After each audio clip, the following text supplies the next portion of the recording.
Steelers insider Brian Bacco says that they're not most likely going to sign an outside option and instead just going to work with guys like Beanie Bishop and Anthony Averett and I don't know, Thomas Graham and Grayland and Josiah Scott and all those names that you have a hard time remembering because, well, quite frankly, I don't know if any of them are worthy of remembering at this point in the offseason. I don't know if I agree with that. And the reason I don't agree with that, and I hope Bacco sees this because I would love to call him and just say, hey, just so you know, win against you today on the podcast. You should come on tomorrow and talk it out with me.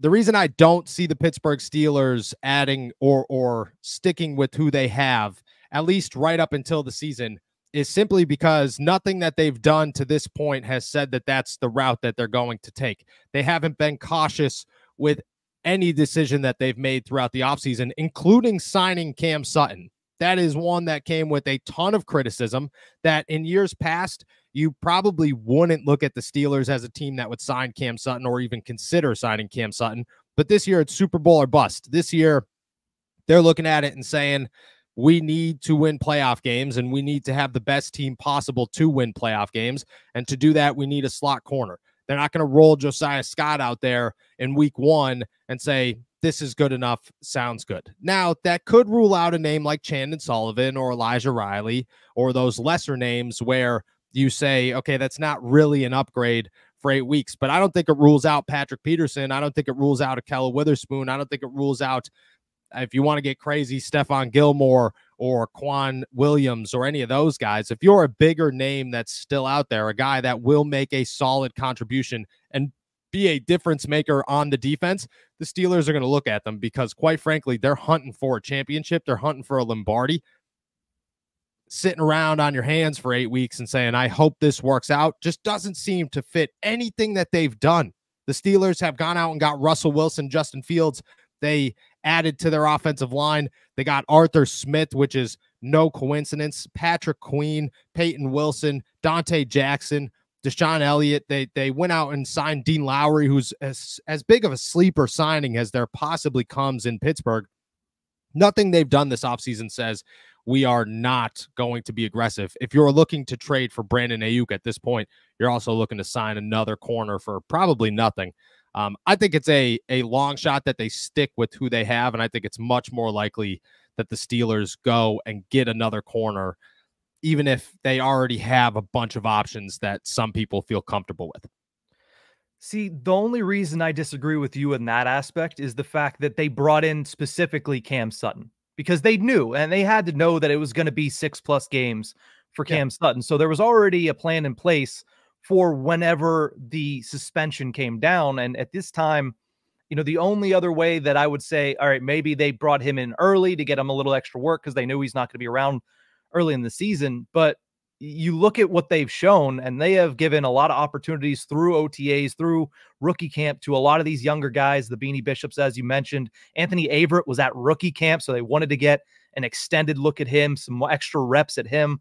So I feel like they have their eyes on these guys, and the reason they brought in Cam Sutton was to give them another option, but I feel like they already knew that something was coming down the pike, so they probably already had a plan in place. And at this point, wouldn't you think that they would have unveiled that plan already going into training camp, or do you really think that they would wait on that until, you know, a couple days into training camp, or at least the opening of training camp in 2 weeks?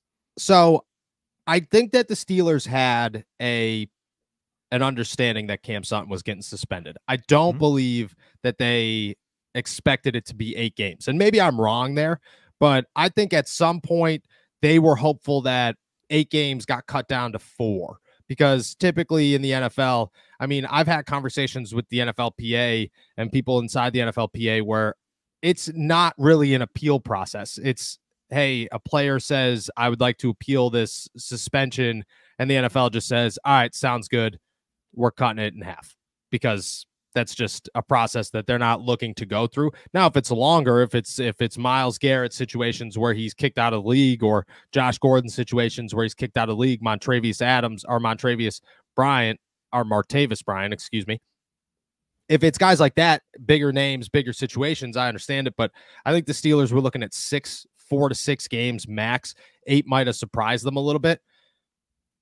I agree with you that they have options and they felt comfortable with those options. I don't think that if they get to training camp and Anthony Averett isn't as good as they hoped he was, and they're looking at guys where it's like, okay, we could start him, but you're picking between Elijah Riley and James Pierre quality players, you're probably going to look elsewhere. I think at some point it's going to hit a point where the Steelers just know that their best decision is to add somebody from the outside. And maybe that's not this week. And I kind of expect it to be sooner rather than later. But does your mind change if we go to training camp? These guys are not impressing almost at all.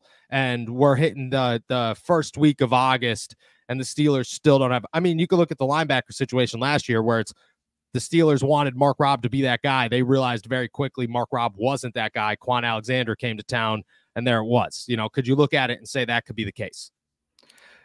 I could see that happening, but at the same time, how value do they think the slot corner position is compared to something like that middle linebacker 3 position where they're hoping that somebody steps up and they don't? I agree. I agree with that. The inside linebacker position is much more valuable than the slot corner, but I also don't think that you're going to just ignore your slot corner position, especially in the AFC North. Like, okay, Cam Sutton comes back in week 8. It takes him 2 weeks to get off the ground because he hasn't been with the team in, 8 weeks, and he needs to get back into football playing shape.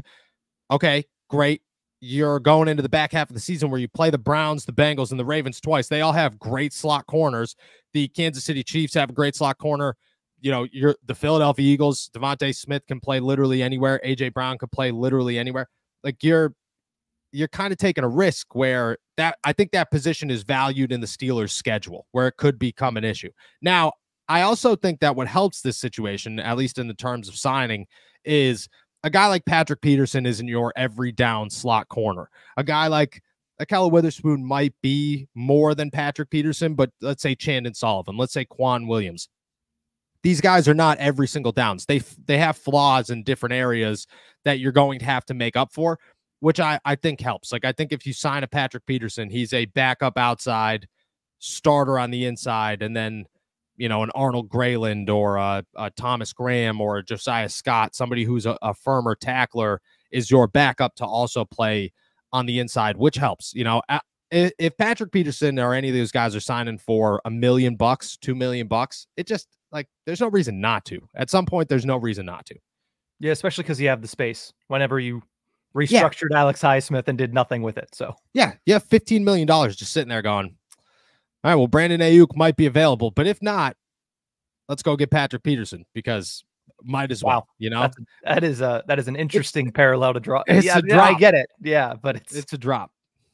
Yeah. It's not ideal, and ideally they could get both, but let's be realistic.